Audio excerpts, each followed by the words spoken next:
Hello, ladies and gentlemen. This is Hollywood Matt Connolly with the double biceps. It is in the contract a legal requirement every single time we appear on camera. The co-host, co-founder, the co-wearer of clothes, co-breather of air in this very room. It is, in fact, the master of disaster, the king of sting, the Count of Monte Cristo.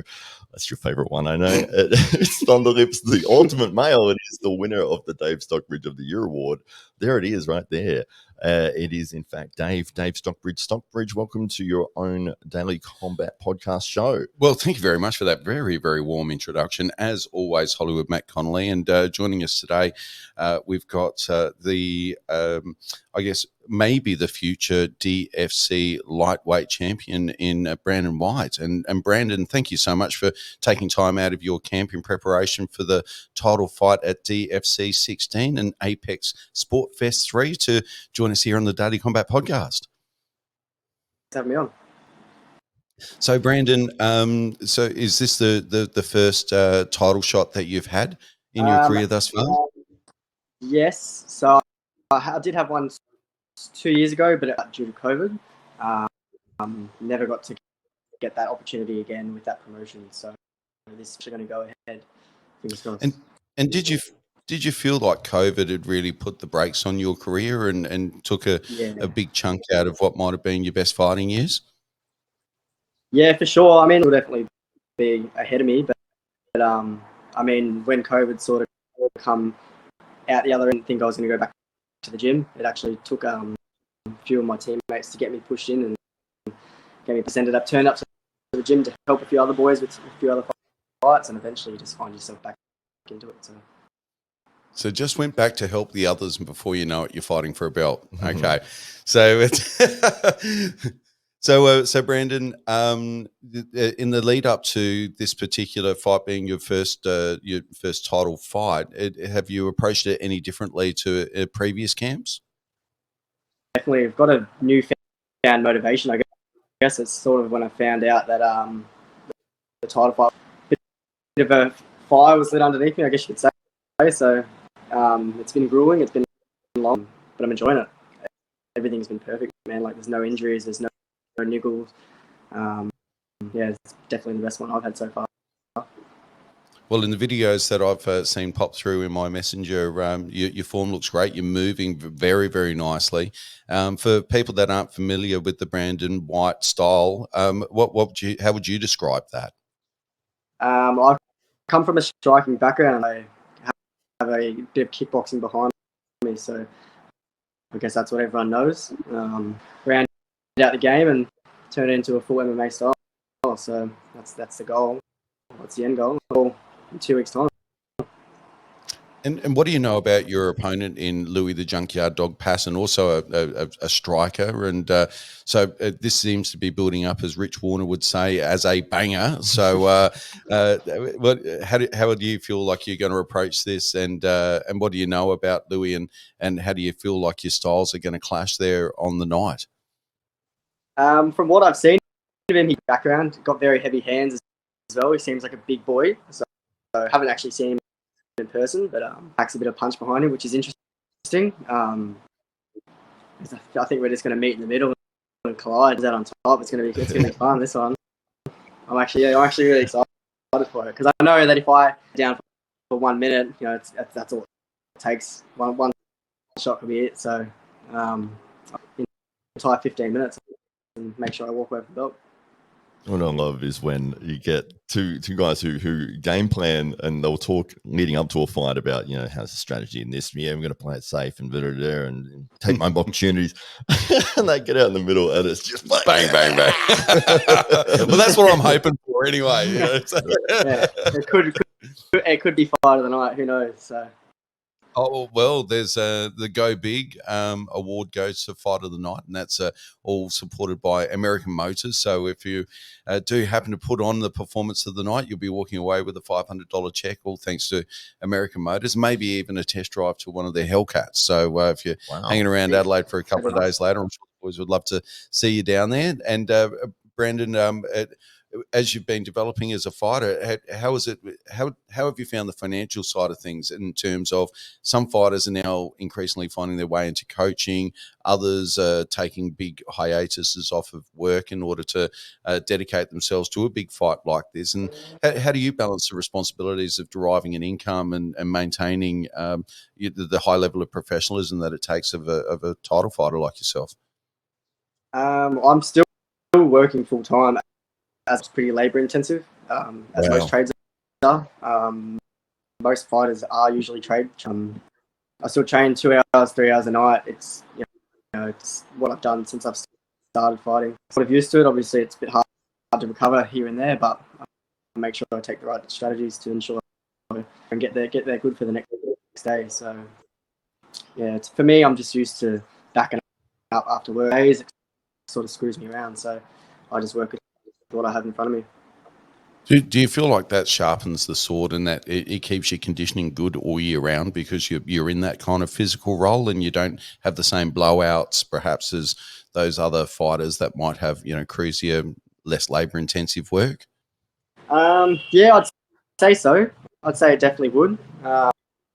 Constantly on my feet, it probably would play a bit of a role into it. I mean, I'd like to experience the other end of it where I'm not 100% into the fights, but that time might come eventually. So when I get to it, And who are some of your inspirations when you first get into the fight game? There's usually a few. For me, it was Karate Kid. Ralph Macchio. Ralph Macchio was probably still is. Still looks exactly the same age. He's 62. So what drew you initially to the world of martial arts? Was it like me watching Karate Kid, or was it what was the first little spark that caused Brandon White to step into a gym and start throwing his hands around? I can't pinpoint it. Oh, sorry. I can't single person.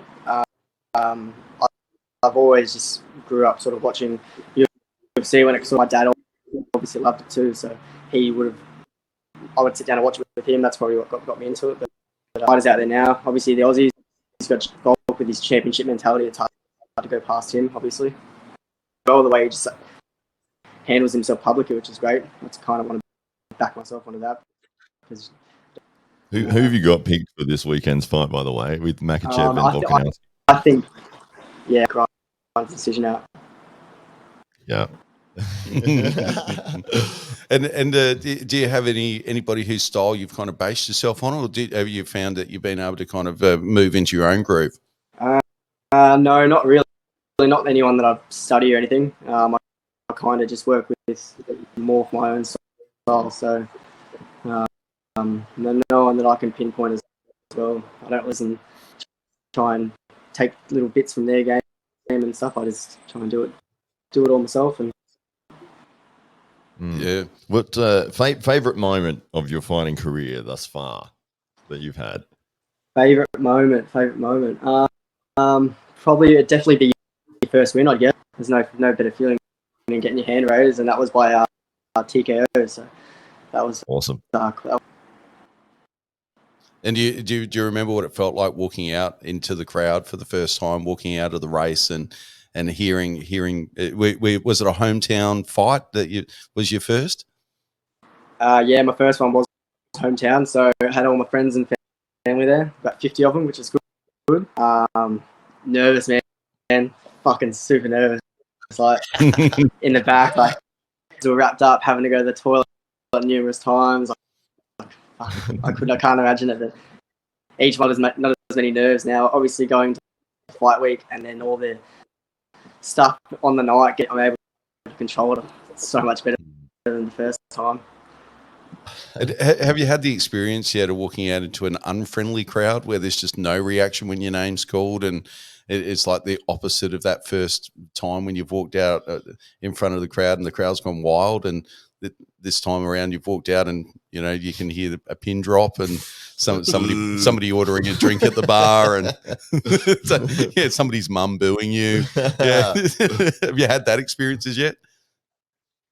DFC 10, I think it was 2 years ago. DFC crowd. And I Probably fought Dave. Steve Brown. So he was obviously a local hero. So yeah, that was a Sorry, big who fight. you were fighting? I fought Steve Brown at featherweight. Ah, yeah. Yeah, so that was a bit of a it was just me and my coach Alan at the time. So I only had one person with me. Just one solitary clap. Yeah. One clap. Well, we'll hope to hopefully warm them up a little bit more for you on this occasion, because again, you're walking into the Lions Den. You've got Louis the Junkyard Dog, Pasin, who's got a big local following, and will have every one of his family, and I believe one half of it's Italian as well. So that'll probably be half the ticket sales. So it's a big crowd. All in front of the grandstands there at the Nord Oval. Have you had the chance to revisit any of the previous footage of the Apex events and familiarise yourself with the setting? Yeah, so I was actually on Apex 2 last year. I flew down. I was actually supposed to be fighting at featherweight, because I'm actually a featherweight fighter, a lightweight for this one. So I flew down. I got the call that my opponent had COVID, so I got a late. Yeah, it was a bit of a stitch up. I got a late notice step in at 72 or 73 at the time. So fueling up, because obviously I was underweight by 3 or 4 kilos. That was good. Like, I mean, it wasn't the person that I'd planned for, but the event itself, I've said it to my coaches before. I think Diamondback, out of any promotion I fought on, is the best so far, 100%. Well, you might be walking away with the lightweight title for the promotion that you've enjoyed. So yeah, we'll be excited to see how you go. So with the lightweight title fight, is it? Are they scheduled it for 5 rounds, or is it 3 still? The five threes is aiming for. Wow, championship. Yeah. There you go. That's different to every other one that you fought. Yeah. And all those hours on the job, mate, working hard, have obviously prepared you well for this one. Is there anything you do additionally in terms of cardio prep for a five round fight, or any secrets that have been passed on to you by some of the wiser heads in the gym to suggest, or any suggestions that they've had to get you ready for a 5 round effort? A lot of increased conditioning. So I'm working with my coach Jonathan Bailey. Basically, it's just been so much conditioning work. So I'm going to come in here fit. I also train with Alan Philpott, who are both fighting this weekend on Eternal and UFC. So they're 3 rounds, 5 minutes. So it's the same time as what I'm doing. So I've been doing my camp with them. So I'm fighting with them pretty much. So whatever they're doing, I'm doing. And so a really busy gym, obviously a lot going on, and fighters taking fights all across the country. Tell us a little bit about your gym and how you got to be involved with those guys. Yeah, right. So I train at our main coach there is obviously Igor. Josh is there as well. Come from another gym which is Legends with Alan. After sort of he went over to Igor and I didn't follow, and then eventually he pushed me in. That's how I got back into it. So I do all my MMA there, but I do my kickboxing with Coach Johnny. So he trains out of Legends, full-time kickboxing coach for a while now. So they're 2 separate gyms, but they sort of merge between all of them. So yeah, it's quite a big family between us all. Was that the first gym that you trained at? No, it's not the first gym. Okay. Well, first ever day going into train, you went in with the mindset of, I want to do MMA specifically, or you just said, hey, let me go and try some grappling, or let me see if I can do some striking work? At your first sort of experience, what was that like when you first got to the gym and had a feel for it? Yeah, so I trained at a gym in Leichhardt, in the West area. Basically, trained there for about 2 or 3 years. I wanted to sort of push myself into kickboxing more so then, but didn't. That's where I found another gym, which was Legends at the time. So I never actually went to the gym to fight. It was actually got pushed into doing. Then when I had my first kickboxing fight, I loved it. So the opportunities weren't there with the old gym, so I ended up moving. Oh, fantastic. Yeah. With the extra conditioning that you do, and I've seen this before where fighters have got frustrated at their opponents. So they go out and if they win in like the first minute and they're like, why did I do all the extra conditioning work for? It's like, I could have not done any of that and got this knockout. I would have been fine. But yeah, especially, I mean, the risk is that if you don't get that knockout, obviously, if you get into those later rounds, that's where that work pays off. But I've seen it before where people are like, I did so much road work leading into this fight to win in 30 seconds. Yeah. Well, I guess that there's every chance that could happen because we've got two big strikers in the cage. Whenever that happens and early on, and of course, you know, the adrenaline's pumping. There's thousands of people cheering, yelling, and getting involved. It's very easy for you know, emotion to take over, and all of a sudden, you know, within seconds, it can be all over, or a wrong move and a misstep at any moment. It can really be detrimental in the early days when you've got all of that going on. But I guess that's what you spend all that time preparing for. What kind of weight do you normally sit around at, and is it a struggle for you to cut in preparation for a lightweight belt? So this one, I usually walk around about 77, 78. Mm-hmm. So it gets easy for me. So that's why I'm actually a featherweight fighter. So you know, don't have to. The bonus of fighting at lightweight is I don't have to stress about what I'm eating. I'm still on a diet. I've still got a nutritionist and everything, but I don't have to stress to counting everything. And if I miss a meal or if I eat too much here and there, I'm not kicking myself about it. So. And do you blow out much after you've weighed in, as some of the heavier guys report? So you get all the way down to weight. What would you be fighting at? Is there a big discrepancy between your weigh-in weight and what you're fighting at? 110, I think. I'll probably be about 76 or so on the night. So okay. Yeah. Yeah. So there's no big blowout or anything like that that's going on there. No, nothing. Yeah. What featherweight is 65? Is it kilos? Yeah, 60.3. Right. Yeah. Okay. So yeah, so this is one class above. So there's that 5 kilo discrepancy there. But yeah, I mean, obviously you'd be putting on if you normally weighed in at 65, would you be pushing up to 76 again after weigh in and everything like that?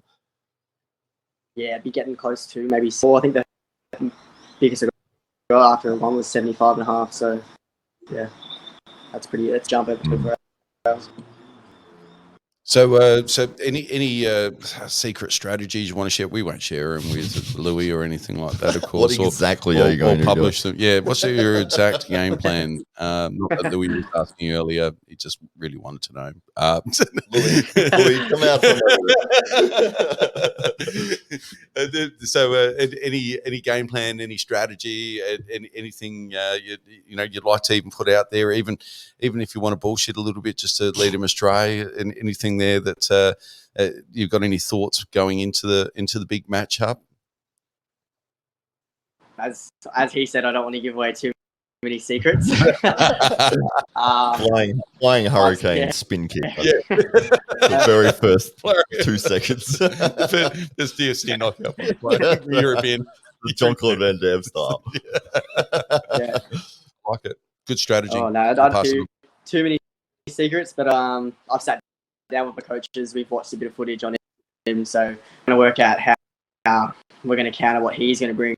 So I know what he's going to bring. He's a forward pressure fighter, and so we're working on ways that we can counteract that and get him onto the back foot, I guess. Are you fairly good at sticking to your game plans? I know there's a lot of fighters that they do like a full training camp with a game plan. They get out there and just completely ignore it, and the coach is screaming at them. They're doing whatever they feel like they want to do, but maybe they're seeing something that no one else is seeing, that there's an opening there, and then they're like, "No, well, the game plan didn't account for that, but I'm doing that thing because it's working for me." Yeah, did you have a lot of latitude with your coach with respect to executing on that game plan, or is it fluid in that respect, or is it the coach is going to be upset if you're not playing it to the tee? Nah, it's pretty. I'm pretty good with it now. When I first sort of started, I wasn't, and everything gets in there, and as soon as the cage closes, everything's out the window. So the spin kick. Yeah. I'm busy now, so whatever the game plan is, I'll make sure I stick to it, and then obviously the instructions you get, I'm very good at implementing them as well. So obviously they can see things, you can listen to them. And just before we go, are there any sponsors that are involved either with yourself personally or with the club that really help all of this happen for you to be able to travel and for the gym to be able to continue to do what it's doing? Yeah, so I got two. I got Canna Valley Organics. They supply me with things like that just to help me with recovery, which is quite good. Obviously, Copper Fuel. So what was their name again? Canna Valley Organics. Sounds delicious. They just do like CBD oils and CBD in that gummies. bottle, I think. Yeah, it's quite good.